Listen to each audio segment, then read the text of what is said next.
মাত্র 18 বছর বয়সে বিয়ে হয়ে গেল আমার। ফুলশয্যার খাটে 32 বছরের স্বামী বলল, দেখো তোমার বাবা গরিব, তাই উদ্ধার করেছি কেবল। মনে আমার অন্য সোহাগ, থাকবে, খাবে, দাবে, শাড়ি গয়না সব পাবে, কিন্তু আমাকে চেও না কখনো। বিবাহের নানা নিয়মকানুনে ক্লান্ত আমার চোখে নেমে এলো ঘুম। আমার স্বামী ভীষণ বড় ব্যবসায়ী। আমার ঘরের সঙ্গে লাগোয়া ঘরেই রাত্রিবাস করেন।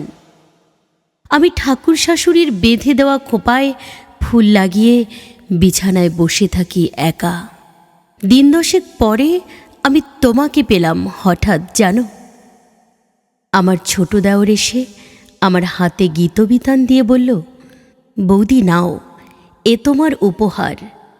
আমি হাতে নিয়ে উল্টে পাল্টে দেখে ঘরে নিয়ে এলাম। তারপর তুমি আমার হলে, যুবতীর প্রেম হলে। প্রত্যেক বিকেলে দেওর পাঠ করে শোনাতো তোমায়। আমি মুগ্ধ হয়ে শুনতাম। বৈশাখী বৃষ্টি আসত।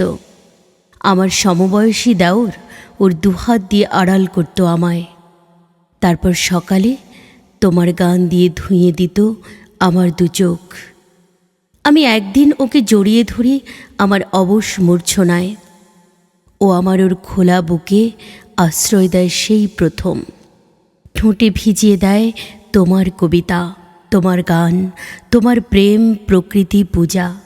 আমি আমার দেওরের নতুন বৌঠান হয়ে উঠলাম কখন যেন।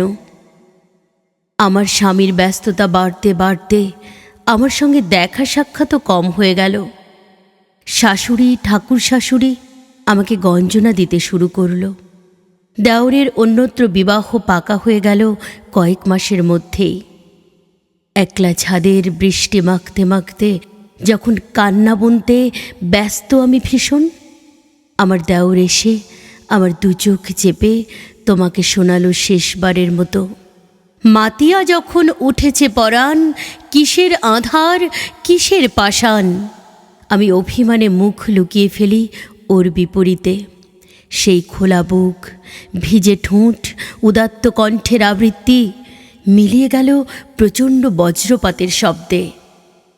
আমার প্রিয় বন্ধু, আমার রবি দেওরের বিয়ে হয়ে গেল ধুমধাম করে। আমার উপর ভার পড়ল নতুন বউকে ফুলশয্যার সাজে প্রস্তুত করার জন্য। আমি তোমাকে সেই গীতবিতান থেকে আঁকড়ে ধরেছিলাম কবি। তোমার সোনার তরীতে ডুবেছি একলা দুপুর, তোমার বলাকা ভাসিয়েছে বিকেল অভিমান, তোমার সঞ্চয়িতা মুখের ওপর চেপে ঘুমিয়েছি রাতে। আমার খোপার ফুল লুটিয়েছে বালিশের আনন্দে। ঠাকুর শাশুড়ি ভেবেছে আচারের বন্দোবস্ত করার কথা। আমার দেওর আমার সামনে দিয়ে সুসজ্জিত বউকে নিয়ে গেল ঘরে। হাতে তুলে দেবে গীতবিতান, বুকে পূর্ণ আদর। আমার খোঁপার চারদিকে গজিয়ে উঠবে বিষাদ। আমার ঠোঁটে দেওরের এঁকে দেওয়া রবীন্দ্রনাথ নেমে যাবে ধুলোয়, খুঁজবে আফিম। কবি, আমি তোমার নতুন বৌঠান হয়ে গেলাম তোমায় বুকে নিয়ে। ডাক্তার দেওরের ঘর থেকেই জোগাড় করে রেখেছিলাম ঘুমের ওষুধগুলো। ওদের ফুলশয্যার পরিতৃপ্ত মুখ দেখে তবেই না মৃত্যু সহজ হবে আমার। অপেক্ষা করছি ভোর রাতের। ঝমঝম করে বৃষ্টিতে ভেসে যাচ্ছে জানলার ওপার। হঠাৎ আমার ঘরের লাগোয়া ঘরের দরজা খুলে গেল। আমার ব্যবসায়ী বর বেরিয়ে এসে আমার খাটের কোণে বসল অপরাধীর মুখ নিয়ে। তারপর ফিসফিস করে বলল, মাপ করো। জড়িয়ে ধরল আমার শরীর, শূন্য মন। ঘুমের ওষুধ গলে গেল তোমার গানে। আমার গা দিয়ে নেমে আসছে অনুতপ্ত বরের আদর, আর দেওরের ঘর থেকে বয়ে আসছে তোমার গান। এমনও দিনে তারে বলা যায়। আমার আর নতুন বৌঠান হওয়া হলো না। সস্ত্রীক দেওর বিদেশে চলে গেল।